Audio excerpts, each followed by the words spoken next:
Subscribe now and press the bell icon. Never miss an update.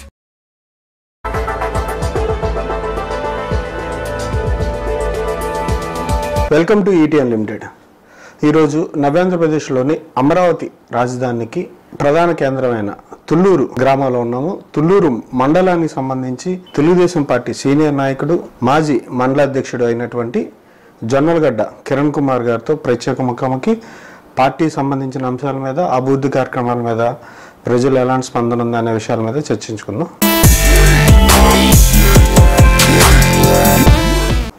నమస్కారం sir. నమస్కారం అండి. ఎట్లా ఉన్నారు? బాగున్నామండి. హ్యాపీ. రాజకీయాలకు సంబంధించి అధికారంలోకి వచ్చింది తెలుగుదేశం. అధికార ఫలాలు కార్యకర్తలు అందుకుంటున్నారా, ప్రజలు అందుకుంటున్నారా? అంటే అధికార ఫలాలు అనేపాటికి ప్రజలందరికీ అందుబాటులోకి చెరువులో తీసుకెళ్ళటానికి చంద్రబాబు నాయుడు గారు నిరంతరం కృషి చేస్తూ ఉన్నారు. చాలామంది చంద్రబాబు నాయుడు గారే అన్ని అభివృద్ధి కార్యక్రమాలు చేస్తున్నారు, అన్ని కార్యక్రమాలు చేస్తున్నారు, ప్రజలకి మంచి మంచి కార్యక్రమాలు చేస్తున్నారు, చాలా కష్టపడుతున్నారు. కాబట్టి మనం ఏమీ చేయకుండానే చంద్రబాబు గారు చేసే అభివృద్ధి కార్యక్రమాలే మన గెలిపిస్తాయి అనేటువంటి అపోహలో నియోజకవర్గ స్థాయి నాయకులు కానీ, కొంతమంది మండల నాయకులు కానీ, ఎమ్మెల్యేలు కానీ ఉండటం వల్ల చాలామంది వ్యక్తుల్లో కానివ్వండి, కార్యకర్తల్లో కానివ్వండి, నాయకుల్లో కానివ్వండి ఒక తెలియని భయం ఏర్పడింది తెలుగుదేశం పార్టీ నాయకులు, అదేవిధంగా ప్రజల్లో కూడా. ఎందుకంటే ప్రజలందరూ కూడా చంద్రబాబు నాయుడు గారు రావాలని కోరుకుంటున్నారు. చంద్రబాబు నాయుడు గారు వస్తేనే ఈ రాష్ట్రం అభివృద్ధి చెందిద్ది, ప్రత్యేకంగా ఈ రాజధాని ప్రాంతం చాలా అభివృద్ధి చెంది మరి ప్రపంచంలోనే మరి ప్రత్యేకమైన రాజధాని నగరంగా గుర్తింపు పొందిద్దని ఈ ప్రాంత వాసులందరూ భావిస్తూ ఉన్నారు. కానీ దానికి తగ్గట్టుగా స్థానిక ఉన్నటువంటి ఎమ్మెల్యేలు కానీ, నాయకులు కానీ, స్థానిక నాయకులు కానీ, అదేవిధంగా నియోజకవర్గ మండల స్థాయి నాయకులు కూడా పనిచేయాల్సిన అవసరం ఉంది. అలాంటి పని చేయనప్పుడు ప్రజలకి ఎంత మేలు చేసినా కూడా అవి ఓట్ల రూపంలో మన పార్టీకి ఉపయోగపడే అవకాశాలు సన్నగిలుతాయని నా అభిప్రాయం అండి. అంటే మీరు కూడా అధికారులు లేనప్పుడు కూడా మండల అధ్యక్షుడిగా ఉన్నారు. ఎన్ని టైమ్స్ చేశారండి? నేను 2 times చేశానండి కంటిన్యూషన్గా. అధికారం లేనప్పుడు, అధికారం వచ్చినాక కూడా 1 year పాటు ఉన్నాను. ఈ ల్యాండ్ పూలింగ్కి మొదటి నుంచి చివరి దాకా కూడా, ల్యాండ్ పూలింగ్ అయిపోయేదాకా కూడా పూర్తి స్థాయిలో మండలంలో ఉన్నటువంటి అన్ని గ్రామాలు తిరగటం, రైతులతో మాట్లాడటం, అదేవిధంగా నాయకులతో పాటు, అదేవిధంగా వివిధ పార్టీలో ఉన్నటువంటి నాయకులందరినీ, కార్యకర్తలని సమన్వయం చేసుకుంటూ పార్టీలకు అతీతంగా రైతులందరూ కూడా 99.9% ముందుకొచ్చి మరి చంద్రబాబు గారి మీద నమ్మకంతో, కేవలం చంద్రబాబు గారి మీద ఉన్నటువంటి నమ్మకంతో పార్టీలకు అతీతంగా ఇక్కడ పొలాలు ఇవ్వటం జరిగింది సార్. మరి పార్టీలకు అతీతంగా ఇచ్చిన వాళ్ళు మీ మెజార్టీ పెరగాలి, లేదంటే వన్ సైడ్ అయిపోవాలి పార్టీకి. కానీ వాళ్ళు చూస్తున్నా కానీ, వినవస్తున్న వార్తలు కానీ దానికి భిన్నంగా ఉన్నాయి. దానికి ఎమ్మెల్యే పనితీరు కారణమా, లేదంటే మండల ప్రజా పరిషత్ అధ్యక్షురాలు కారణమా, లేదంటే పార్టీకి సంబంధించి మండల అధ్యక్షుడి కారణమా? అంటే ఇది మనం ఒక రకంగా చూసుకుంటే అండి, చంద్రబాబు నాయుడు గారు రాష్ట్ర స్థాయిలో పనిచేస్తూ ఉంటారు. నియోజకవర్గ స్థాయిలో నియోజకవర్గానికి, కుటుంబానికి పెద్ద ఎమ్మెల్యే గారు. ఎవరు అవునన్నా కాదన్నా తెలుగుదేశం పార్టీలో ఉన్న మెకానిజం, ఎంపీలు ఉన్నా కూడా ఎమ్మెల్యేల మీదే ఆధారపడి పార్టీ ఎక్కువ నడుస్తూ ఉంటుంది. ఎంపీల యొక్క పాత్ర చాలా తక్కువగా తెలుగుదేశం పార్టీలో నియోజకవర్గ స్థాయిలో ఉంటాయి. ఇటువంటి పరిస్థితుల్లో మన కుటుంబ పెద్ద బట్టే కుటుంబంలో ఉన్నటువంటి మిగిలిన వ్యక్తుల యొక్క ప్రవర్తన ఉంటుంది. అదేవిధంగా ఈ కుటుంబంలో ఉన్నటువంటి తెలుగుదేశం పార్టీ అని ఈ కుటుంబంలో ఉన్నటువంటి వ్యక్తులు ఎవరైనా కానీ, మరి నాయకులు కానీ ఆ కుటుంబ పెద్ద చేసేటటువంటి కార్యక్రమాల మీద ఇవి సరైన విధానంగా లేవు, ఇవి పార్టీకి నష్టం కలిగిస్తాయి, దీనివల్ల పార్టీ దెబ్బతినిద్ది, దీనివల్ల గ్రామాల్లో అభిప్రాయ భేదాలు ఏర్పడతాయి, గ్రామాల్లో కక్షపూరిత వాతావరణం వస్తుంది, వివాదాలు పెరుగుతాయి, దీనివల్ల నష్టము అని చెప్పేటటువంటి ఉన్నటువంటి నాయకులందరినీ కూడా మరి ఎమ్మెల్యే గారు దూరంగా పెట్టడం జరిగింది నియోజకవర్గ స్థాయిలో. అటువంటి పరిస్థితుల్లో ఎమ్మెల్యే గారు ఏదైతే చెప్తే అదే చేసేటటువంటి వాళ్ళు మాత్రమే ఆయన చుట్టూ ఉన్నారు. అటువంటి పరిస్థితుల్లో కార్యకర్తలకి నాయకులకి మధ్య సమన్వయ లోపం భారీ స్థాయిలో ఏర్పడింది. ఆయన ఎమ్మెల్యేగా అవడానికి కూడా మీరు కూడా కష్టపడి పనిచేశారు. మీకు లేదా మీలాంటి వాళ్ళకి ఆయనకి ఎందుకు దూరం పెరిగింది?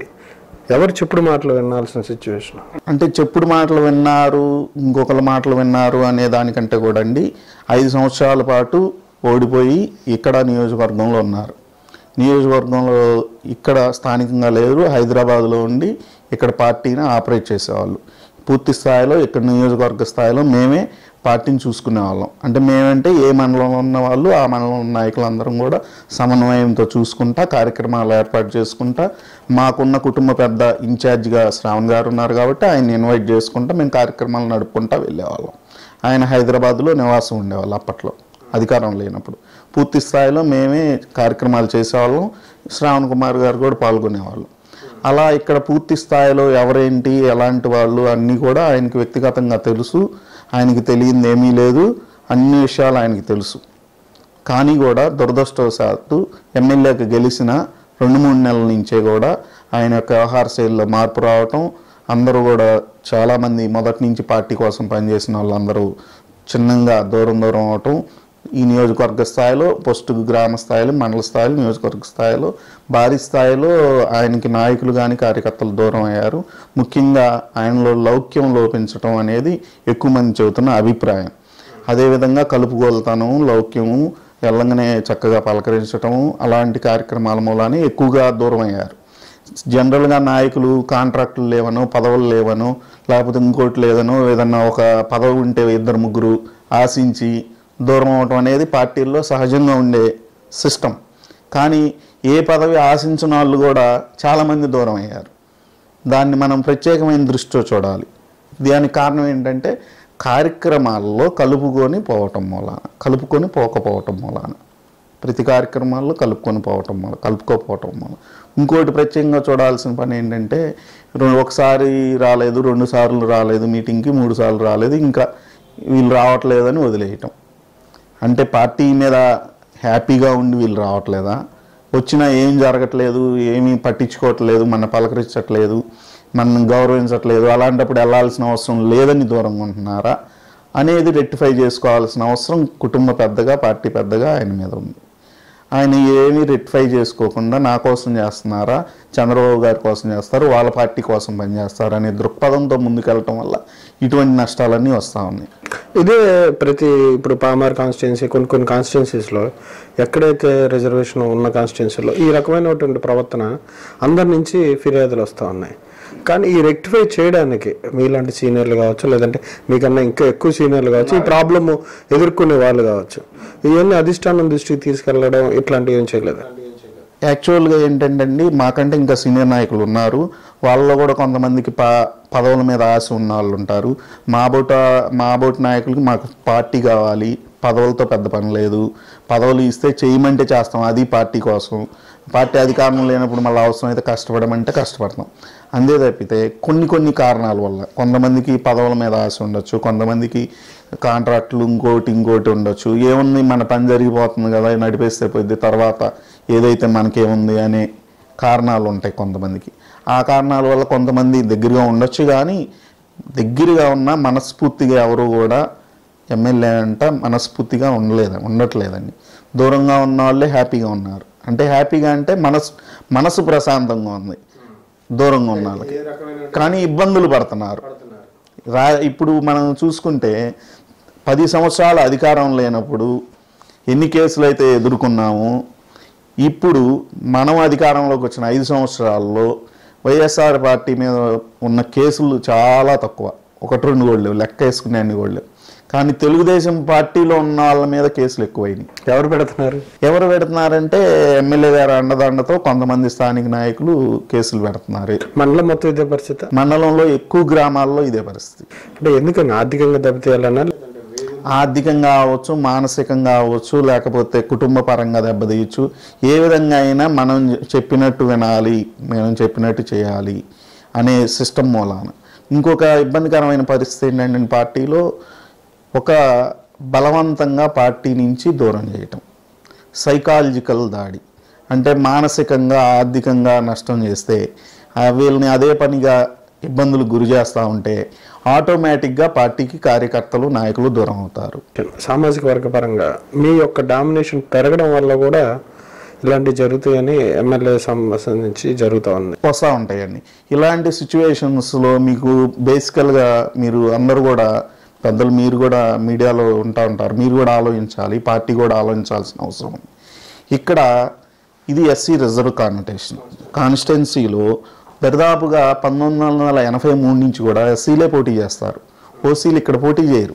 పుష్పరాజు గారు 30 సంవత్సరాల పాటు ఇక్కడ ఉన్నారు, మంత్రిగా చేశారు. 30 సంవత్సరాల పాటు చేస్తే చివరిలో కొద్దిగా వ్యతిరేకత వచ్చింది. 30 సంవత్సరాల సుదీర్ఘ రాజకీయ చరిత్ర. 5 సంవత్సరాలు ఎమ్మెల్యేగా ఉంటే ఒక్క సంవత్సరంలోనే ఇటువంటి వ్యతిరేకత అన్ని వర్గాల నుంచి వచ్చినాయి. ఇక్కడ కులము అనేది అసలు పూర్తిగా పక్కన పెట్టాల్సిన అంశం. ఇది కుటుంబం. ఈ తెలుగుదేశం పార్టీ అనే కుటుంబంలో అన్ని రకాల వర్గాల వాళ్ళు, అన్ని రకాల పార్టీల వాళ్ళు ఉన్నారు. ఈ వర్గాలు పార్టీల వాళ్ళు ప్రత్యేకించి ఇబ్బంది పడుతున్నారు. ఉదాహరణ చెప్పాలంటే ఇప్పుడు నెక్కల్ గ్రామంలో బీసీలు చాలా ఇబ్బంది పడుతున్నారు. బీసీలని ఇప్పటికి 2-3 సార్లు వాళ్ళని కేసుల్లో ఇరికిచ్చి కేసులు పెట్టి 4-5 రోజులు జైల్లో ఉంచారు. మొన్నే బెయిల్ మీద వచ్చారు. మళ్ళీ ఇవాళ నిన్న కూడా ఒక కేసు పెట్టడానికి ప్రయత్నం చేశారు, కేసు రాసిచ్చారు. అదేం జరిగిద్దో తెలియదు. వాళ్ళు బీసీలు. మరి సామాజిక వర్గం అనుకుంటే అలానే తుళ్ళూరు గ్రామంలో ఆయనతో పాటు ప్రచార రథంలో పాల్గొని ఊరూరు పాంప్లెట్లు వంచినటువంటి ఎస్సీలని కనీసం ఎస్సీ లోన్స్ కూడా రాకుండా ఇబ్బంది గురి చేశారు. మరి వాళ్ళు ఏ రకంగా ఇది కులాల పరంగా చూస్తాం అంటే మీ వర్గం అని చెప్పా, అది ఎవరైతే ఎవరితో దగ్గరగా ఉంటున్నారు, వీళ్ళతో బాగుంటారు, వీళ్ళతో బాగుంటారు, ఆ బాగుండే వాళ్ళని మనం ఏదో రకంగా ఇబ్బంది పెడితే వాళ్ళు మన దగ్గరికి వస్తారు, లేకపోతే దూరం అయిపోతారు. వాయిస్ని కట్ చేయటం.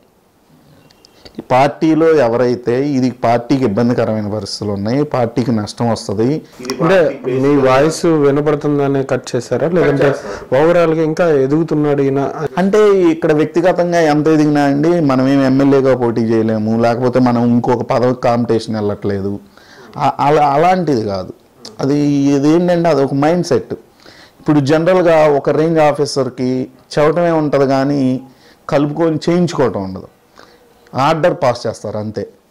ప్రజాస్వామ్యంలో ఇప్పుడు ఒక నిర్ణయం తీసుకున్నా కూడా చంద్రబాబు నాయుడు గారు ఆ నిర్ణయాన్ని పాలిట్ బ్యూరోలో చర్చించి ఇది మంచిదా కాదా అని నిర్ణయించి దాన్ని ఒక ఫైనలైజ్ చేసి అప్పుడు మీడియాకి చెప్తూ ఉంటారు. సహజంగా ఎంత ఆలోచించి సొంతంగా ఒక నిర్ణయం తీసుకున్నా కూడా అందరితో చర్చించినాక జరుగుతుంది. కానీ ఒక ఆఫీసర్ అని ఆయన ఒక ఆర్డర్ పాస్ చేస్తే కింద ఉన్న వాళ్ళందరూ కూడా ఆర్డర్ని ఒబే చేసి చేతులు కట్టుకొని పనిచేయాలంటారు. కానీ ఇక్కడ ఎలాంటి వాళ్ళు పని చేయగలుగుతారు? అలా ఫస్ట్ నుంచి పార్టీలో ఉండి పార్టీ కోసమే ఉన్న వాళ్ళు చేయలేరు. ఏ ఆశ లేని వాళ్ళు అసలు చేయలేరు. క్వశ్చన్ చేస్తారు, లేకపోతే ఇది ఇబ్బంది అని చెప్పి చెప్తారు, అభిప్రాయాలు చెప్తారు, అది ఇబ్బంది. ఆ అభిప్రాయాలు చెప్పరు, అదే ఇన్పుట్. అప్పటికప్పుడు వచ్చిన వాళ్ళు వాళ్ళ పని గడుపుకొని వాళ్ళ పబ్బం గడుపుకొని వెళ్ళేవాళ్ళు ఏదంటే అది తలూపి వాళ్ళ పనులు వాళ్ళు చేయించుకొని వెళ్ళిపోతారు. రేపు మళ్ళా ఎలక్షన్ వచ్చే టయానికి ఇక్కడ ఎవరు దిక్కు, మళ్ళీ పార్టీ కోసం ఎవరు ఉండాలి, ఎవరు చేయాలి, వీళ్ళందరూ ఉంటారా? ఇప్పుడు ఉన్న కోటరీ ఎంతమంది ఒబీడియంట్గా చేస్తారు? వీళ్ళు మొన్న అసలు ఎంతవరకు ఒబీడియంట్గా చేశారు? ఇవన్నీ కూడా ఆలోచించాలి. ఇంకొకటి ఏంటంటే పార్టీలో ఎక్కడైనా కానీ ఇక్కడ కానీ ఎక్కడైనా కానీ ఎమ్మెల్యే గారి ద్వారా కానీ పర్టికులర్ ఈ ఎమ్మెల్యే అని కాదు, ఎమ్మెల్యే ద్వారా కానీ కొన్ని చోట్ల సఫర్ అవుతూ ఉంటారు. ఈ సఫర్ అయిన వాళ్ళని దగ్గర తీసి నిజంగా వాళ్ళు మంచి కోసం సఫర్ అయ్యారా, నిజంగానే వాళ్ళు ఏమన్నా అతి కోరికలు చేసి సఫర్ అయ్యారా, లేకపోతే పార్టీ కోసం సఫర్ అయ్యారా అని వాళ్ళని దగ్గర తీసి ఓదార్చి దాన్ని కొంచెం గమనించుకొని వాళ్ళని రెక్టిఫై చేసి వాళ్ళని జాగ్రత్త చేసి పార్టీకి దూరంగా అవ్వకుండా ఉండే మెకానిజం తెలుగుదేశం పార్టీలో లేకపోవటం కూడా కొంత ఇబ్బంది అవుతుంది. ఈ మెకానిజం డెవలప్ చేయాల్సిన అవసరం ఉంది పార్టీలో ముఖ్యంగా. ఎందుకంటే పార్టీ కోసం సఫర్ అయ్యే వాళ్ళు ఉంటారు, అందరూ కూడా పదవుల కోసం సఫర్ అవ్వరు, పార్టీ కోసం సఫర్ అవ్వచ్చు, మనోభావాలు దెబ్బతిండో ఆత్మగౌరవం కోసం అని చెప్పి కొంచెం బయటికి రావడం ఎట్లాంటిది లేదు. సైలెంట్ అయిపోతారు. కానీ అవసరమైన వ్యక్తులు సైలెంట్ అవటం వల్ల కూడా పార్టీకి నష్టం వస్తుంది. అది చాలా ఇంపార్టెంట్. మనం ఎవరు గమనించట్లేదు, మనకి ఇప్పుడు సాగిపోతుంది అనుకుంటారు. ఈ తుళ్ళూరు మండలంలో 6,000, 7,000, 8,000 మెజార్టీ వచ్చిన రోజులు ఉన్నాయి. 80 ఓట్లకు మెజార్టీ పడిపోయిన రోజులు ఉన్నాయి. మైనస్ అయిన రోజులు కూడా ఉన్నాయి. అంటే ఎందుకు మరి అన్ని వేల మెజార్టీ వచ్చింది మైనస్లోకి వెళ్ళే పరిస్థితి ఎందుకు వస్తుంది? అన్ని వేల మెజార్టీ వచ్చి జడ్పీటీసీకి ఓడిపోయే పరిస్థితి ఎందుకు వచ్చింది? అన్ని వేల మెజార్టీ వచ్చి కూడా ఎంపీపీకి ఎందుకు ఓడిపోతున్నాం అంటే ఎప్పుడైతే మెకానిజం ఫెయిల్ అవుతుందో, ఎప్పుడైతే అధికారంలోకి వచ్చిన తర్వాత ఒక మోనోపోలీ లాగా వ్యక్తులు వ్యవహరిస్తున్నారో ఆ తర్వాత అప్పుడే ఫెయిల్ అవుతున్నాం. పోయినసారి కూడా అధికారం వచ్చినాకే ఫెయిల్ అయ్యాం. మళ్ళీ ఇప్పుడు అధికారంలో ఉన్నాం. ఈ అధికార కేంద్రీకరణ ఉన్నంత వరకు పార్టీలో ఇబ్బందులు వస్తాయి. లేదా అధికార కేంద్రీకృతమై ఉన్నప్పుడు ఆ కేంద్రీకృతమైనటువంటి వ్యక్తి సమన్వయంతో అందరినీ కలుపుకొని ముందుకెళ్ళినప్పుడు అప్పుడు మళ్ళా కూడా ఇబ్బందులు రావు. అటువంటి వ్యక్తుల్ని చూజ్ చేసుకొని అటువంటి వ్యక్తులను దగ్గర పెట్టుకొని అన్నా పని చేయించుకోవాలా, లేదా సమన్వయంతో అందరినీ కలుపుకొని అన్నా చేయాలా. ఈ రెండిట్లో ఏది మిస్ అయినా కూడా ప్రాబ్లం అవుతుంది. ఇప్పుడు మీ నియోజకవర్గంలో మీ మండలాలు ప్రధానంగా ఈ రెండు లోపించినాయి. ఈ రెండు పూర్తి స్థాయిలో లోపించినాయి. ఎవరికి వాళ్ళు ఏంటంటే మన పని జరిగిపోతే చాలు, వాళ్ళు ఇబ్బంది పెడితే మనకేమైంది, మనం నడిచిపోతుంది కదా, మనం ముందుకు వెళ్ళిపోతున్నాం కదా, వాళ్ళు సఫర్ అయితే మనకేంటి అనేటటువంటి స్థానిక నాయకుల్లో కూడా కొంత లోపం. వీళ్ళందరూ కూడా ఈరోజు అతనే సఫర్ అవుతున్నాడు, మనం ఫస్ట్ నుంచి పార్టీలో ఉన్న వాళ్ళు రేపు మనం సఫర్ అవ్వచ్చు అనే ఒక ఆలోచన వచ్చి, ఒక పాజిటివ్ థింకింగ్ వచ్చి అందరూ కలిసి నిలదీసినప్పుడు గ్యారంటీగా నాయకుడి యొక్క ప్రవర్తనలో మార్పు వస్తుంది. అప్పుడు దాకా ఇదే పరిస్థితి కొనసాగుతుంది. తీవ్రమైన వ్యతిరేకత, అభిప్రాయ భేదాలు, బేసికల్గా ఫస్ట్ అభిప్రాయ భేదాలు వస్తాయని, అభిప్రాయ భేదాలు, వర్గాలు, వ్యతిరేకత, కక్షపూరిత వాతావరణం, వ్యక్తిగత కక్ష ఈ స్థాయికి వెళ్ళిపోయినాయి. ఈ స్థాయికి వెళ్ళినాక మళ్ళీ రెక్టిఫై చేసి మళ్ళీ దగ్గరికి తీసుకురావడం చాలా కష్టం. మీరు కాసేపు మనం పార్టీ గురించి పక్కన పెడితే సంక్షేమ పథకాలు, ప్రభుత్వం అవలంబిస్తున్న సంక్షేమ పథకాలు ఎంతవరకు అర్హులకు చేరుతున్నాయి? మీ మండలంలో కూడా ప్రత్యేక స్కీమ్లో రైతు కూలీలకి సంబంధించి కూడా పింఛన్లు ఇవి కూడా ఇస్తూ ఉన్నారు. వాటి గురించి కొంచెం వివరించండి. అసలు అర్హులైన వారికి నిజంగా లబ్ధి చేకూరుతుందా? మా మండలంలోకి వచ్చేపాటికి ప్రత్యేకంగా మా మండలంలో వడ్లమాను, పెదపరిమి, అరిచంద్రపురం 3 గ్రామాలు తప్పితే మిగతా అన్ని గ్రామాలు ల్యాండ్ పూలింగ్లో తీసుకోవటం జరిగింది. రైతులందరూ కూడా ఇవ్వటం జరిగింది. ఎన్ని వేల ఎకరాలు ఇచ్చారు? సుమారుగా 28,000 ఎకరాలు మా ఒక్క తుళ్ళూరు మండలం నుంచి 28,000, మిగతా 5,000 వేరే మండలాలంటే కొరగల్లు, మంగళగిరి మండలంలో కొద్దిగా, తాడేపల్లి మండలంలో చాలా లైట్, మంగళగిరి మండలంలో తాడేపల్లి మండలం కంటే కొద్దిగా ఎక్కువ ఉంటుందండి. మా మండలంలో ఉన్న 20,000 చేంజ్, అందులో కూడా ఒక 300-400 ఎకరాలు తప్పితే అంతా కూడా ల్యాండ్ పూలింగ్లో ఇవ్వటం జరిగింది. ల్యాండ్ పూలింగ్ ఇచ్చిన రైతులందరూ కూడా హ్యాపీగా ఉన్నారు, చంద్రబాబు పట్ల పూర్తి నమ్మకంతో ఉన్నారు. కానీ ఇటువంటి ఒక పెద్ద ప్రాజెక్ట్, ఇటువంటి ఒక పెద్ద బృహత్తరమైన కార్యక్రమం జరుగుతున్నప్పుడు రైతులకి చిన్న చిన్న ఇబ్బందులు, గ్రామ కంటాలు అని కావచ్చు, లేకపోతే రోడ్లు వెళ్ళేటప్పుడు ఇల్లు పోవటం అనేది, ఇంకా కొన్ని రకాలైనటువంటి మన పొలాల్లో ఉన్న ఈక్వేషన్స్లో 2 సెంట్లు తగ్గటం, 4 సెంట్లు తగ్గటం, లేకపోతే ప్లాట్లు వచ్చినాక రోడ్డు పోట్లు ఉండటం, ఇలాంటి చిన్న చిన్న సమస్యలు. అంటే నేను చిన్నవి అని అంటే మళ్ళీ రైతులు బాధపడతారు. ఏ రైతుకైతే రోడ్డు పోటు వచ్చిందో ఆ రైతుకి అది పెద్ద సమస్య, మనకి చిన్న సమస్యలాగా అనిపించవచ్చు. వాళ్ళందరూ కూడా చాలా సంవత్సరాల నుంచి సిఆర్డిఏ వాళ్ళని అందరినీ కూడా అడుగుతున్నారు వీటిని రెక్టిఫై చేయమని. ఆ స్థాయిలో చంద్రబాబు నాయుడు గారు చేసే స్థాయిలో వీళ్ళు వర్క్ చేయకపోవటం వల్ల స్థానికంగా కొంతమంది రైతుల్లో కానీ కూలీల్లో కానీ, రైతు కూలీల్లో చిన్న ఈ సంబంధించిన అంశాల్లో మాత్రం కొంచెం అసంతృప్తి ఉన్నది, చాలా తక్కువ ఉంది. ఆ తక్కువని కూడా మనం రెక్టిఫై చేసుకొని ముందు తీసుకెళ్లాలని బాధ్యత కేవలం అధికారులదే. ఈ అధికారులు వాటిని రెక్టిఫై చేస్తే కాస్త, అంటే మనం ఏంటంటే 100% చేయకపోయినా 90% అబోవ్ చేయాలనే ఉద్దేశంతో నేను చెప్తున్నాను. మిగతా రైతులందరూ చాలా హ్యాపీగా ఉన్నారండి. అందరికీ రిటర్నబుల్ ప్లాట్లు వచ్చినాయి, డబ్బులు అవసరమైన వాళ్ళు అమ్ముకుంటున్నారు, హ్యాపీగా ఉన్నారు, నో ప్రాబ్లం. అదేవిధంగా రైతు కూలీల్లో ఇక్కడ బేసికల్గా చెప్పాలంటే ఎవరికైతే పొలం ఉందో, పొలం లేని వాళ్ళందరికీ ప్రతి కుటుంబానికి 2,500 ప్రతి నెల వాళ్ళ అకౌంట్కి డైరెక్ట్గా వస్తున్నాయండి. అదేవిధంగా ఒక కుటుంబంలో ఇప్పుడు ఇచ్చే రోజుకి అంటే 2014 డిసెంబర్ నుంచి క్యాలిక్యులేట్ చేసుకుంటే ఆ రోజుకి ఆ కుటుంబంలో ఉన్న వాళ్ళ బిడ్డలకి పెళ్ళి అయి ఉండకపోతే ఆ తర్వాత పెళ్లి జరిగి ఉంటే ఆ పెళ్లి జరిగిన తర్వాత వాళ్ళకి మళ్ళీ రేషన్ కార్డు కేటాయించి వాళ్ళ కుమారులకి అంటే వాళ్ళ కొడుకులకు కూడా మళ్ళీ 2000 రేషన్ పెన్షన్ అనేది ఇస్తూ ఉన్నారు. ల్యాండ్ పొలం లేనందుకు గాను అంటే ఆ కుటుంబంలో ఆ రోజు పెళ్ళి అవ్వలేదు, తర్వాత పెళ్ళి అయింది. పెళ్ళి అయినప్పుడు మరి వాళ్ళు ప్రత్యేక కుటుంబం అవుతుంది కాబట్టి వాళ్ళకి మళ్ళీ ఆ బెనిఫిట్ ఇస్తున్నారు. అదేవిధంగా 50,000 ఇప్పుడు 60,000 పైన ఓల్డ్ ఏజ్ ఫెన్షన్స్ ఉంటాయి. ఆ ఇంట్లో ఓల్డ్ ఏజ్ ఫెన్షన్ ఉన్నా లేకపోతే ఇంకా ఏ వికలాంగుల ఫెన్షన్ ఉన్నా వీటితో సంబంధం లేకుండా ఈ పెన్షన్ ఈ 2,000 ఇస్తూ ఉన్నారు. మొన్నే కూడా క్యాబినెట్లో మీటింగ్ జరిగింది, దీన్ని కూడా పెంచుతున్నారు. అంతవరకు అండి దీన్ని మళ్ళీ ఒక 10% దాకా పెంచడానికి నిర్ణయం చేయటం జరిగింది. మీకు వ్యవసాయం ఉందండి? నేను యాక్చువల్గా పోస్ట్ గ్రాడ్యుయేట్ చేశానండి. నేను పోస్ట్ గ్రాడ్యుయేట్ చేసిన తర్వాత ఈ గ్రామంలోనే ఉంటా, వ్యవసాయం చేస్తూ ఉన్నా. స్టిల్ ల్యాండ్ పూలింగ్ పొలం ఇచ్చేదాకా కూడా నేను వ్యవసాయంలో ఉన్నాను. అప్పటికి ల్యాండ్ పూలింగ్ ఇచ్చేసరికి మీకు రుణాలు మాఫీ ఏమన్నా అట్లాంటిది ఏమన్నా స్కీమ్ వర్తింపజేశారా లేదా? అంటే యాక్చువల్గా చంద్రబాబు నాయుడు గారు 1,00,000 రుణమాఫీ స్కీమ్ పెట్టారు. మాకు వచ్చేపాటికి రాజధాని ప్రాంత వాళ్ళందరికీ పార్ట్స్ కాకుండా 1 టైం సెటిల్మెంట్ ఒకేసారి 1,00,000 రుణమాఫీ చేశారు, అందరికీ చేశారండి. ఓవరాల్గా ఈ రాజధాని ప్రాంతంలో ఉన్న రైతులందరికీ ఒకేసారి 1,00,000 రుణమాఫీ జరిగింది. ఇందాక సంక్షేమ పథకాల గురించి మాట్లాడుతున్నాం. ఒకటి ఈ బీసీలకి పెళ్లి కానుక కావచ్చు, లేదంటే ముస్లిమ్స్కి సంబంధించి కావచ్చు, ఇళ్ళ నిర్మాణానికి సంబంధించి ప్రధానంగా ప్రతిపక్షాలు కానీ లేదంటే కేంద్రం కానీ చాలా ఇల్లులు కేటాయించిందని, ఆ నిర్మాణం తెలుగుదేశం పార్టీ చేపట్టలేకపోయిందని చెప్తా ఉన్నారు. అసలు ఎంతవరకు జరిగినాయి ఇక్కడ? మీకు ఎన్ని నిర్మాణాలు కానీ అసలు ఎన్ని జరిగినాయి? మీ మండలానికి ఎన్ని కేటాయించారు? ఇది రాజకీయ విమర్శలు చేసుకోవడానికి పనికొచ్చేదే కానండి. ఎవరైనా కూడా నేను సామాన్య ఒక మండల స్థాయిలో ఉన్నటువంటి మీరు మీ మండలానికి సంబంధించి ఈ మండల స్థాయిలో ఉన్నటువంటి పెద్ద పెద్ద నాయకులు నేను టీవీ ఛానల్స్లో వాటిలో చూస్తూ ఉంటాం, అన్నీ గమనిస్తూ ఉంటాం. వాళ్ళు విమర్శించే చూస్తుంటే చాలా బాధగా ఉంటుంది. పార్టీలు అవన్నీ పక్కన పెట్టండి, గ్రౌండ్ లెవాలిటీ తెలియకుండా ఎక్కడో ఢిల్లీలో కూర్చొని హైదరాబాద్లోనో లేకపోతే స్టూడియోలో కూర్చొని విమర్శించడం అనేది సరైన పద్ధతి కాదు.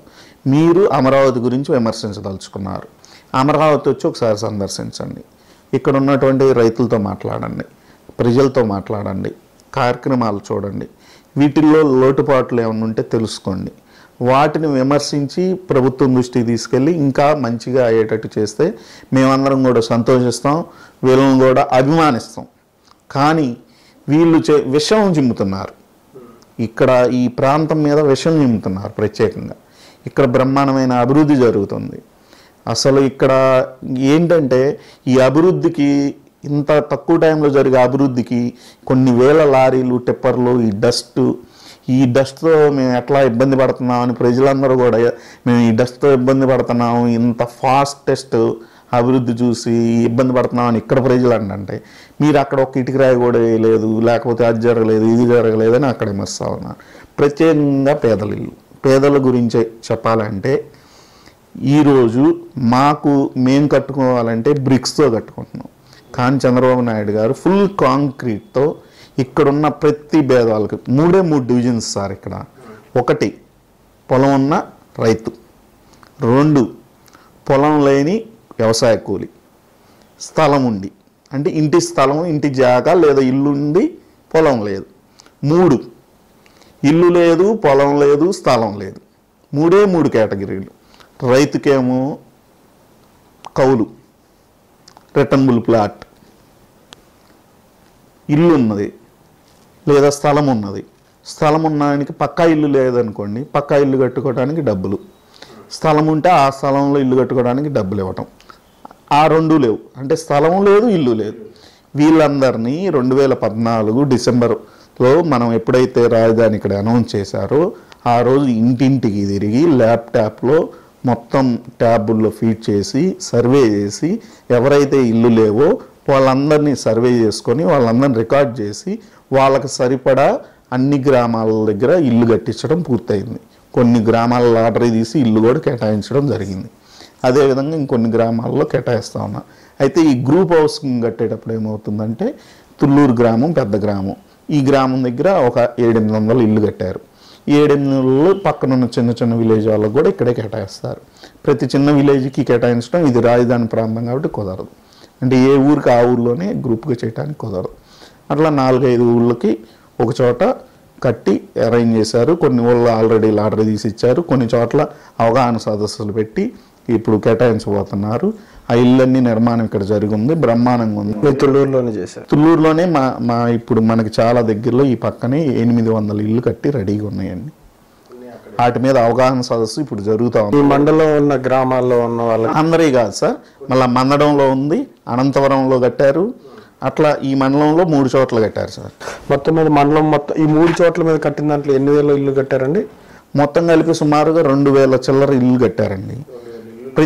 అసలు స్థలం ఇల్లు లేని ప్రతి ఒక్కరికి ఇల్లు అలాట్ చేసేసారండి. Without party, without political selection, without అంతా కంప్యూటరైజ్డ్ ఆన్ ది రికార్డ్. మనకి ఎక్కడన్నా రాష్ట్రంలో ఎక్కడ పొలం ఉన్నా కూడా ఇక్కడ కంప్యూటర్లో మన రికార్డు కనపడుతుంది. తుళ్ళూరులో మనం ల్యాండ్ పూలింగ్ ఇచ్చుంటే రికార్డు నేను అందుకని బేసికల్గా ఇందా చెప్పాను, 3 నామ్స్ ఉన్నాయి. 3 సింగిల్ అనమాట. పొలం ఉన్న వాళ్ళు, పొలం లేని వాళ్ళు. తెలుగుదేశం ఈసారి మళ్ళీ అధికారంలోకి వస్తుందా? తప్పనిసరిగా అధికారంలోకి వస్తుందండి.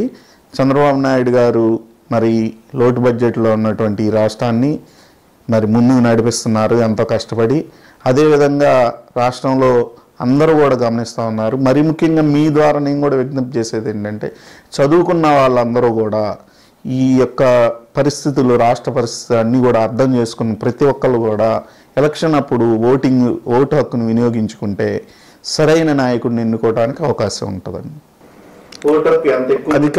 అధికారంలోకి రావడానికి ఏ సంక్షేమ పథకం బాగా ఉపయోగపడుతుంది అనుకుంటున్నారు? చంద్రన్న బీమా పథకం అనేది రాష్ట్రంలో ఇప్పుడు చాలా ప్రయోజనకరంగా ఉందండి. మరి చంద్రన్న బీమా పథకం వల్ల చాలా ఉపయోగపడుతుంది.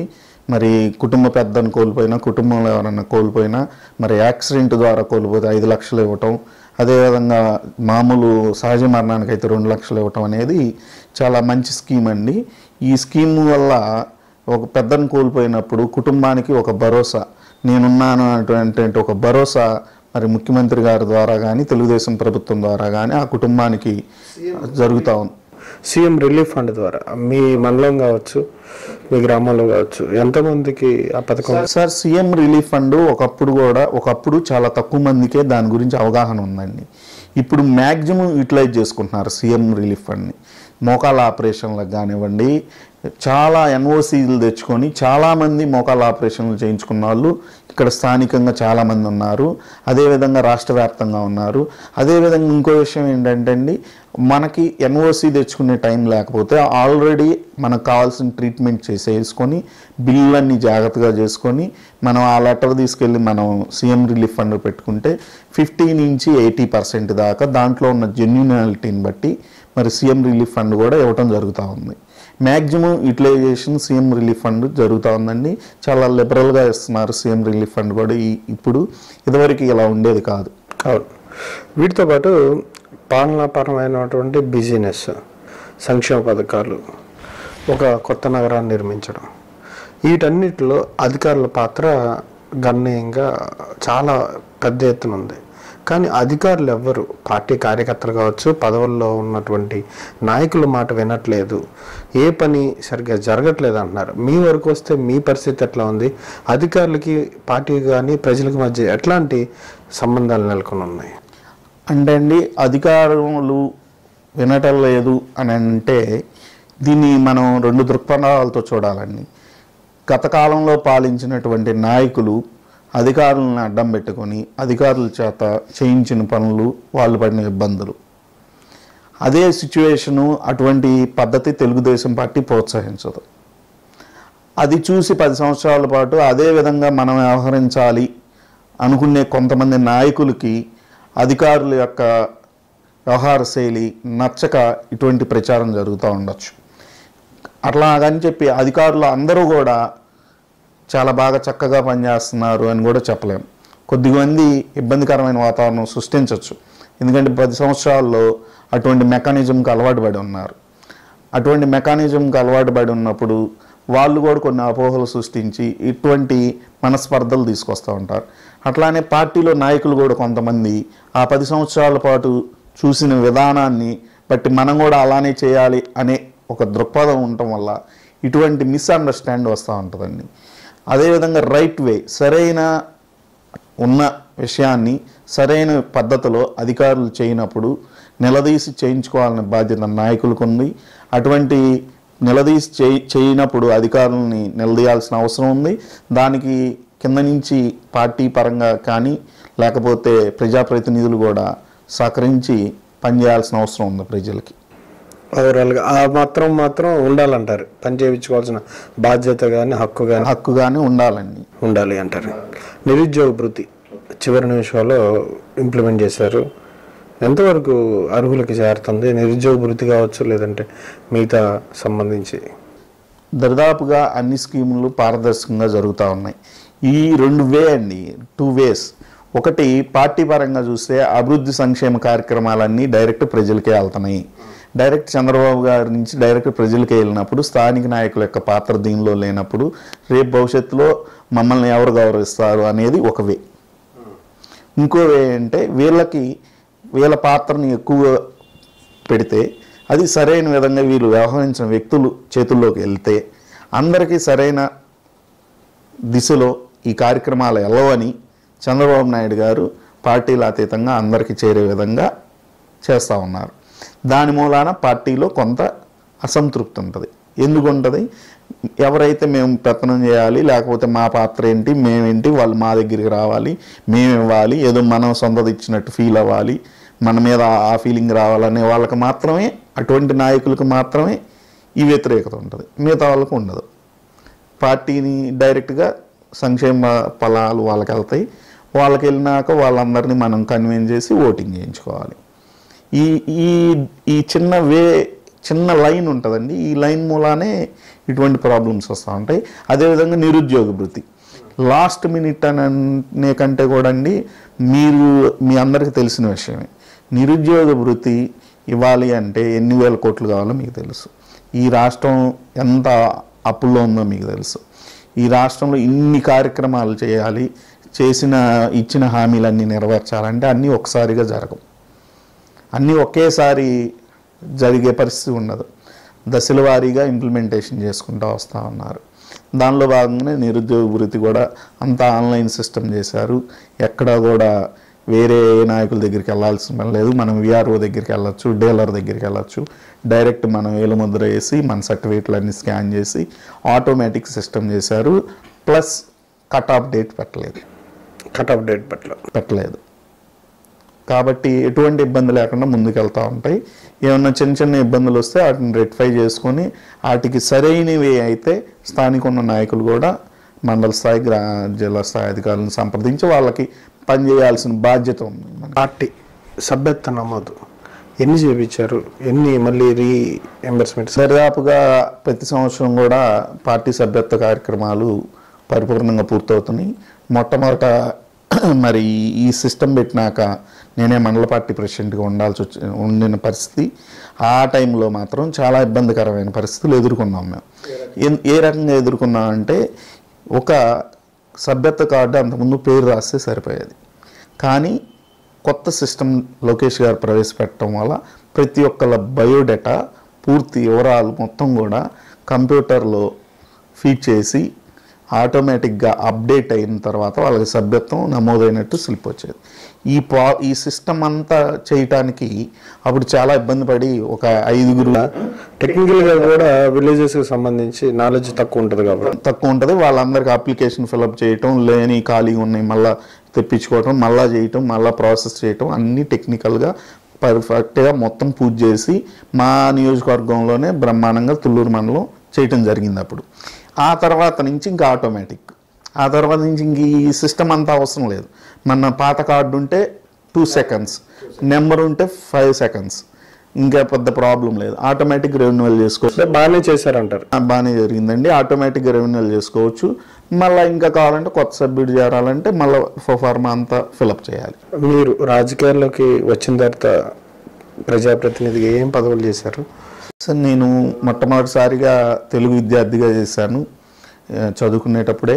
తర్వాత తెలుగు యువతలో చేశాను. ఆ తర్వాత తుళ్ళూరు ఎంపీటీసీ సభ్యుడిగా చేశాను. తుళ్ళూరు మండలానికి కోఆప్షన్ విప్గా చేశాను. ఆ తర్వాత మండల పార్టీ ప్రెసిడెంట్గా 2 సార్లు చేశాను. మాది వ్యవసాయ కుటుంబం అండి. మా తాతగారు మొట్టమొదటి నుంచి కాంగ్రెస్ వ్యతిరేక భావజాలాలతో ఉన్నటువంటి కుటుంబంలో నుంచి వచ్చాము మేము. మొట్టమొదటి నుంచి కూడా సోషలిస్ట్ పార్టీలో ఉండేవాళ్ళు మా తాతగారు 82కు ముందు.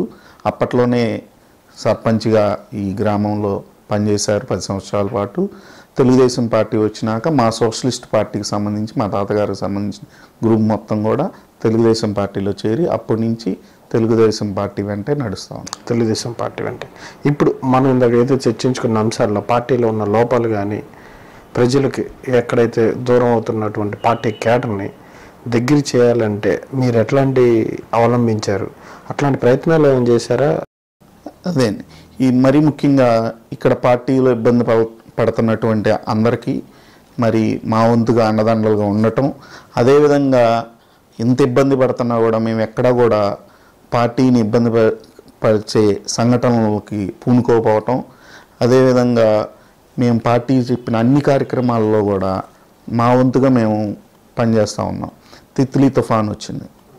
తిత్లీ తుఫాన్ వచ్చినప్పుడు ఈ గ్రామంలో మరి ఈ మండలంలో మొట్టమొదటగా అధికార పార్టీలో ఉన్నటువంటి అధికార పదవులు అనుభవిస్తున్న వాళ్ళు కానీ పార్టీ పదవులు అనుభవిస్తున్న వాళ్ళు కానీ మరి ఎటువంటి దాని మీద సరైన విధానం అవలంబించి మరి వాళ్ళకి చేయాల్సిన సహాయం గురించి ఏమి ఆలోచించినటువంటి తరుణంలో ఒక 5 days వెయిట్ చేసాము. వాళ్ళు ఏమన్నా ఈ సహాయానికి ఏమన్నా కార్యక్రమం చేస్తారేమోనని.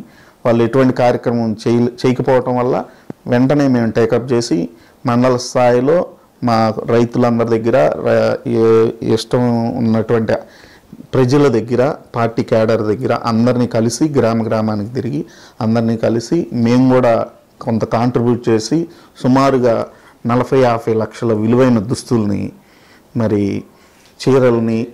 చీరల్ని దుప్పట్లని వీటన్నిటిని తీసుకొని మరి చంద్రబాబు నాయుడు గారి చేతుల మీదుగా ఆ ట్రక్స్ని ఓపెన్ చేయటం, ఆ తర్వాత మనం ఇచ్చేసాములే మన బాధ్యత తీరిపోయిందని వదిలేయకుండా వాటిని మాతో పాటు మేము కూడా వాటితో పాటు 15-20 మంది రైతులు అందరం అక్కడికి శ్రీకాకుళం వెళ్ళి రామ్మోహన్ నాయుడు గారి ద్వారా అక్కడ గ్రామాలకు వెళ్ళి కొన్ని గ్రామాల్లో రామ్మోహన్ నాయుడు గారి ద్వారా అందరికీ ఇవ్వటం, వాళ్ళు చాలా సంతోషించడం, మన అమరావతి కూడా రాజధాని బాగా అభివృద్ధి చెందాలని కూడా వాళ్ళు కూడా ఆశీస్సులు కూడా అందజేశారు.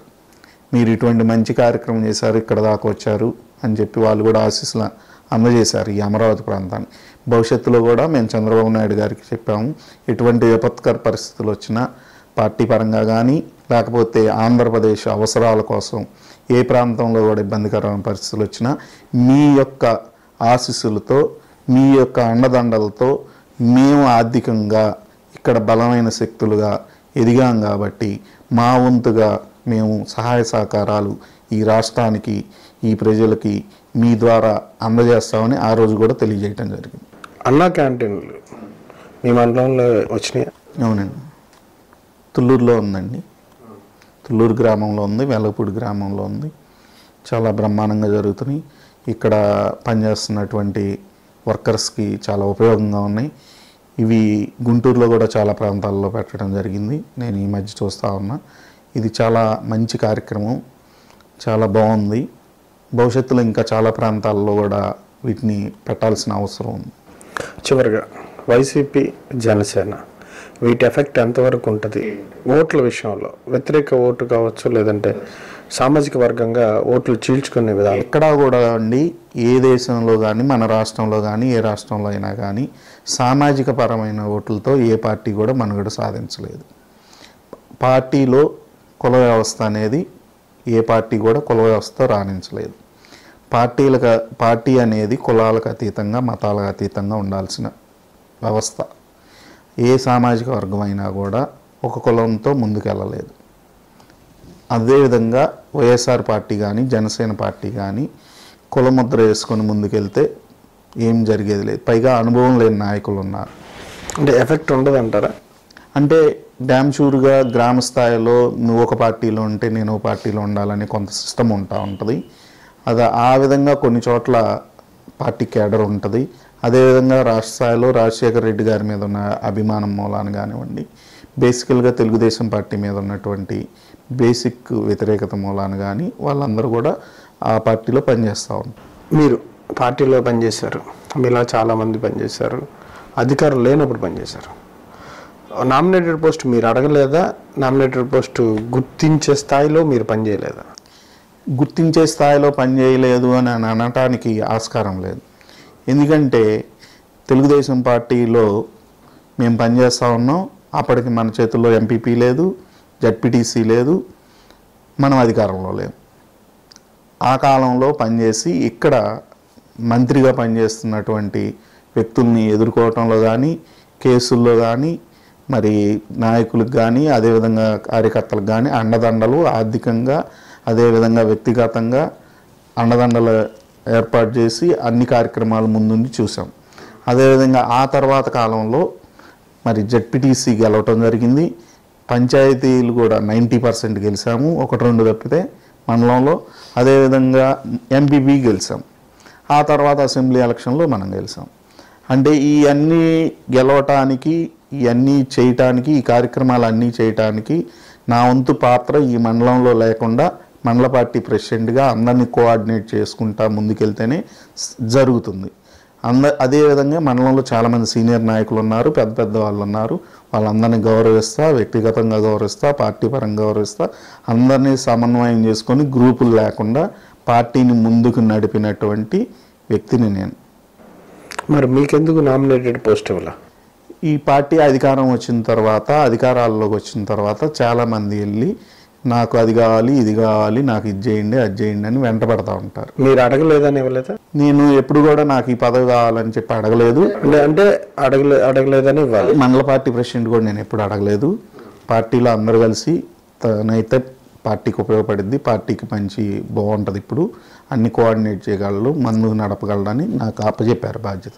నా బాధ్యత నేను సక్రమంగా నిర్వర్తించి తర్వాత నేను నా కుటుంబ పరంగా, పార్టీ పరంగా అభిమానంగా తిరుగుతున్నాను. ఇప్పుడు నేను ఏ పదవి అడగలేదు, చేయాలనే పెద్ద ఇంట్రెస్ట్ ఏం లేదు. చాలామంది ఆశావాహులు ఉన్నారు, వాళ్ళకి ఇస్తే వాళ్ళు కలుపుకొని పార్టీని అభివృద్ధి చేస్తే చాలు. వాళ్ళు కలుపుకొని చేయడం అంటే మీరు ఇంతకాలం కష్టపడి ఇంత చేసుకుంటూ లోయర్గా గ్రౌండ్ లెవెల్లో మీలాంటి వాళ్ళు చాలామంది పనిచేయడం వల్ల అధికారంలోకి వచ్చింది. కానీ మీలాంటి వాళ్ళని గుర్తించుకుంటా లేదు, ఆయన వచ్చి మమ్మల్ని పదవి అడగలేదు అని ఒక రకమైనటువంటి. యాక్చువల్గా మీకు ఈ సందర్భంగా ఒకటి గుర్తు చేయాలండి. మా ఎలక్షన్ అయిపోయిన తర్వాత మండల సంబంధించి నియోజకవర్గ స్థాయిలో ముఖ్యులందరం కూడా ఒక చోట కూర్చొని మాట్లాడుకోవటం జరుగుతుంది ఎమ్మెల్యే గారి సమక్షంలోనే. వెళ్ళిన అందరూ కూడా నాకు కావాలి యాడ్ చైర్మన్ అడిగారు. అరే అంతలోకి వైస్ చైర్మన్ గారు ఉన్నారు అప్పుడు, వడ్లమూడి పూర్ణచంద్రరావు గారు. నాకు పెద్ద పరిచయం లేదు, తెలుసు బాగా. వాళ్ళ నాన్నగారు మా తాతగారు సర్పంచ్లుగా చేశారు. ఆయన అన్నారు, వచ్చిన వాళ్ళు అందరూ అడుగుతున్నారు, నువ్వేం అడగమంటే ఆశావాహులు చాలామంది ఉన్నారు కదా, వాళ్ళని సాటిస్ఫాక్ట్ చేయండి, మనం పదవి లేకపోయినా పని చేస్తాం, పదవి ఉన్నా పని చేస్తాం, మనకేం పెద్ద ఇబ్బంది లేదు అంటే అందరు నవ్వారు. ఇప్పుడు ఏంటంటే బేసిక్గా మాకేదో కావాలి పార్టీలో అనేది కదా, పార్టీ బాగుండాలి, పార్టీ బాగుంటే మనం బాగుంటాం. కనీసం ఆశావాహులు పదవులు పొందిన వాళ్ళైనా ప్రజలకు కావచ్చు, లేదంటే పార్టీ కేడర్కి ఏమైనా పనులు చేస్తున్నారా? అక్కడే ఇబ్బంది వస్తుంది. ఇప్పుడు ఏమవుతుందంటే ఈ ఎవరైతే ఇప్పుడు అధికారంలోకి వచ్చిన పదవుల్లోకి వచ్చారో వాళ్ళు పార్టీ గురించి ఆలోచించే విధానంలో ఉన్న లోపం మూలానే ఇబ్బందులు అవుతున్నాయి. దాని మూలానే ఎక్కువ వ్యతిరేకత వస్తూ ఉంటుంది. ఇదంతా పోలరైజ్ అయ్యి అది ఎమ్మెల్యే గారి మీద అవుతుంది. ఎమ్మెల్యే గారు రెక్టిఫై చేసుకోకపోతే అది ఆయన మీద ఎక్కువ ఎఫెక్ట్ అవుతుంది. ఆయన్ని మార్చకపోతే పార్టీ మీద పడింది. ఇదంతా ఈ సంస్థాగతంగా వచ్చిన ఇబ్బందులన్నిటినీ ఈ ఎలక్షన్స్ నాటి అంత సర్దుమనిగే అవకాశం ఉందా, లేదంటే పార్టీ మారే అవకాశం ఉందా? క్యాడర్ కూడా తెలుగుదేశం పార్టీలో ఉన్నటువంటి చాలా ముఖ్యమైన అంశం ఏంటంటే అండి, తెలుగుదేశం పార్టీలో ఉన్నటువంటి అందరూ కూడా కష్టపడి పనిచేస్తేనే ఓటింగ్ జరుగుతుంది. కాంగ్రెస్ పార్టీకి అంటే బేసికల్గా ఇప్పుడు కాంగ్రెస్ పార్టీ చాలా తక్కువగా ఉంది. వితౌట్ తెలుగుదేశం అంటే తెలుగుదేశం కాని పార్టీలలో తెలుగుదేశం పార్టీకి మ్యాచ్ చేసి చూస్తే వీళ్ళందరూ కూడా ఫస్ట్ నుంచి లాస్ట్ దాకా అందరూ కష్టపడి పనిచేస్తేనే మంచి రిజల్ట్ని మనం తీసుకోగలుగుతాం. 2004 తర్వాత అప్పుడు అధికారం తర్వాత మనం కోల్పోవటానికి ముఖ్య కారణం కూడా ఫస్ట్ నుంచి లాస్ట్ దాకా అందరూ కూడా సరైన విధానంగా కష్టపడి పని చేయకపోవటానికి మనం ఓడిపోవటం జరిగింది. ఇప్పుడు కూడా ఫస్ట్ నుంచి లాస్ట్ దాకా అందరూ కష్టపడి పనిచేసేటువంటి అవకాశాన్ని ఏర్పాటు చేయకపోతే మళ్ళీ ఇబ్బందులు గురవ్వాల్సిన అవసరం ఉంటుంది. ఎందుకు అని అంటే తెలుగుదేశం పార్టీలో ఉన్న సిస్టమ్ ఏంటంటే మొదటి నుంచి పోలరైజ్ చేసి దగ్గరుండి ఎమ్మటబడి తీసుకెళ్ళి ఓటింగ్ చేయించుకునే సిస్టమ్కి అలవాటు పడ్డారు. ఆ తెలుగుదేశం పార్టీ కాని వాటికి ఎవరి నుంచి ఉన్నా క్యాండిడేట్తో పని లేకుండా కొంత సిస్టమ్ ఓట్లు, కొంత పర్సెంటేజ్ ఓట్ బ్యాంకు వాళ్ళు వితౌట్ పార్టీతో ఏటితో పని లేదు, వాళ్ళు వచ్చి ఓటేసి వెళ్ళిపోయే సిస్టమ్ ఉంది. తెలుగుదేశంలో ఆ సిస్టమ్ తక్కువ ఉంది, ఆ ఓట్ బ్యాంక్ తక్కువ ఉంది. ఎక్కువ ఓట్ బ్యాంక్ ఏంటంటే మిడిల్ వాళ్ళు, మళ్ళీ న్యూట్రల్స్, వీళ్ళందరూ కూడా వేయాలి. వీళ్ళందరూ వేయాలంటే ఒక పాజిటివ్ మైండ్ రావాలి, ఒక పాజిటివ్ థింకింగ్ రావాలి. ఈసారి చంద్రబాబు నాయుడు గారు వస్తారా అనే మైండ్ సెట్ని డెవలప్ చేయకూడదు. మరీ ముఖ్యంగా పార్టీ క్యాడర్లో ఆ థింకింగు, ఆ మాట తీరుని రానివ్వకుండా మనం రెక్టిఫై చేసుకొని కరెక్ట్ చేసుకోవాలి. ఎప్పుడు కూడా చంద్రబాబు నాయుడు గారు వస్తారా అని ఎవరైనా క్వశ్చన్ చేస్తే పార్టీ క్యాడర్ చంద్రబాబు నాయుడు గారు కాకుండా ఇంకెవరు వస్తారు, చంద్రబాబు నాయుడు గారే వస్తారు అని కాన్ఫిడెంట్గా ప్రతి ఒక్కళ్ళు ఫస్ట్ నుంచి లాస్ట్ దాకా మాట్లాడే సిస్టమ్ వచ్చినప్పుడు మాత్రమే మిగతా న్యూట్రలైజేషన్ అంతా కూడా పోలరైజ్ అయ్యి మనకి బెనిఫిట్ వస్తుంది.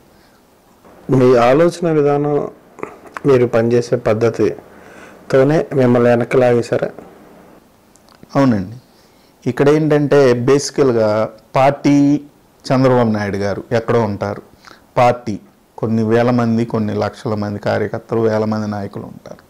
అది కాదు కావాల్సింది. ఇక్కడ వ్యక్తిగత భజన చేయాలి.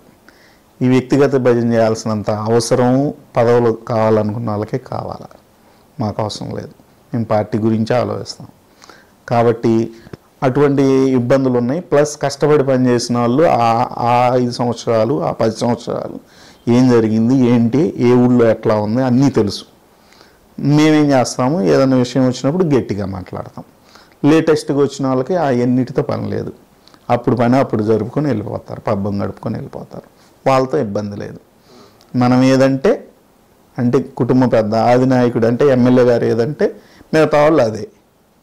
దీంట్లో ఇంకా అభిప్రాయాలు చెప్పడానికి, ఇంకోటి చెప్పడానికి ఏమీ ఉండదు.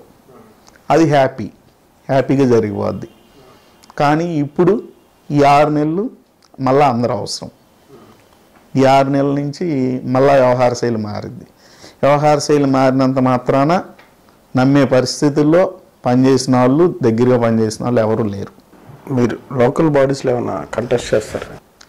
ప్రత్యేకంగా ఎప్పుడు కూడా పోయినసారి నేను కంటెస్ట్ చేసినప్పుడు కూడా నాకు కావాలని చెప్పి నేను చేయలేదండి. పార్టీ పిలుపు మేరకు ఆ రోజు పుష్పరాజు గారు కానీ పార్టీ ఆదేశం, ఇంకా స్థానిక ఉన్న నాయకులందరూ కూడా నువ్వైతే బాగుంటుంది అంటే నేను జస్ట్ ఎంకామ్ పూజ చేసి వచ్చాను అంతే. ఎంకామ్ అయిపోయింది, 1 year అయింది. నేను ఎంకామ్ చాలా ఎర్లీ ఏజ్లో నేను ఇక్కడ పార్టిసిపేట్ చేశానండి. బాగా నియోజకవర్గంలోనే అత్యధిక మెజార్టీతో గెలిచాను. మా కుటుంబానికి మొదటి నుంచి మంచి పేరు ఉంది. అదేవిధంగా పార్టీకి అండదండలుగా ఉంటాం. ఎలక్షన్ అయిపోయినాక పార్టీలకు అతీతంగా అందరితో మంచిగా ఉంటాం, అందరితో కలుపుకొని పోతూ ఉంటాం. అటువంటి అభిప్రాయం ఉంది అందరిలో అనే నమ్మకం నాకు కూడా ఉంది. అదేవిధంగా వ్యక్తిగతంగా చంద్రబాబు నాయుడు గారు మమ్మల్ని రాజధాని ఇచ్చి ఆర్థికంగా పరిపుష్టి చేసిన తర్వాత మరి ముఖ్యంగా మా గ్రామంలో ఉన్నటువంటి క్రిస్టియన్స్ అందరికి కూడా సెమీ క్రిస్టమస్ సెలబ్రేషన్ చేసి ఈ గ్రామంలో ఉన్నటువంటి పేదలందరికీ బట్టలు పంచడం, అదేవిధంగా రంజాన్కి మా ముస్లిం సోదరులు 300 కుటుంబాలకి వ్యక్తిగతంగా మా కుటుంబ పరంగా తోఫా ఇవ్వటం, ఇలాంటి కార్యక్రమాలు ఈ 4 సంవత్సరాల నుంచి చేస్తూ ఉన్నాం. అంటే ఇది ప్రత్యేకంగా ఎలక్షన్లు దృష్టిలో పెట్టుకొని చేసేది కాదు. మాకు ఆర్థికంగా చంద్రబాబు నాయుడు గారు పరిపుష్టి ఇచ్చారు. మరి ఇటువంటి అవకాశం వచ్చినప్పుడు మనం స్థానికంగా మనతో పాటు ఇప్పుడు దాకా కలిసి ఉన్నటువంటి అందరికీ ఒక మంచి కార్యక్రమం చేస్తే బాగుంటుంది. మన చూసి ఇన్స్పైర్ అయ్యి ఇంకొంతమంది చేస్తే బాగుంటుంది అనే ఉద్దేశంతో చేసేదే కానీ వ్యక్తిగతంగా రాజకీయంగా ఆలోచించేసేది కాదు. ఇది కుటుంబపరంగా చేస్తూ ఉన్నాం. ఇట్లాగనే అనేక మాకు తోచిన విధంగా మంచి కార్యక్రమాలు చేస్తూ ముందుకెళ్తాం. అవసరమైతే కంటెస్ట్ చేస్తారు అంటే అవసరమైతే కంటెస్ట్ చేస్తారు అని అంటే మీ అవసరం పార్టీకి ఉందంటే ఉంది అంటే ఆలోచిస్తారు. అంటే కంటెస్ట్ చేసి ఎన్నికల రాజకీయాల్లో ఉండాలి అనేసిన అవసరం ఉంటే అప్పుడు చూద్దామండి నేను. అంతే, అంతవరకే ఉండేదండి. Thank you sir, thank you very much. Thank you అండి. ఇదండి తుళ్ళూరు మండల మాజీ తెలుగుదేశం పార్టీ అధ్యక్షులైనటువంటి జొన్నలగడ్డ కిరణ్ కుమార్ గారి అభిప్రాయాలు. నియోజకవర్గంలో పార్టీ క్యాడర్లో కొంత అసంతృప్తి ఉన్నా సరే ప్రభుత్వం నిర్వహిస్తున్న సంక్షేమ అభివృద్ధి కార్యక్రమాలు ప్రజలందరూ చేరువని, అమరావతి రాజధాని ప్రాంతం కావడంతో ఇక్కడ అందరినీ ధనికులు చేసిన ఘనత చంద్రబాబు నాయుడు గారి దక్కుతుందని, ప్రతి ఒక్కరూ ఆయనకి కూలీ కూడా చెల్లిస్తారని ఆయన చేసిన కష్టానికి ఆయన ఘంటాపథంగా చెప్తున్నారు. పార్టీలో సంస్థాగతంగా ఉన్నటువంటి కొన్ని లోపాలు కూడా అందరం కలిసి పార్టీ కోసం మరలా కష్టపడి పనిచేసి అధికారంలో తీసుకురావడం ఖచ్చితం అని ఆయన చెప్తున్నారు. Thank you sir. Thank you very much. Please don't forget to subscribe our YouTube channel ET Unlimited for more fun and entertainment.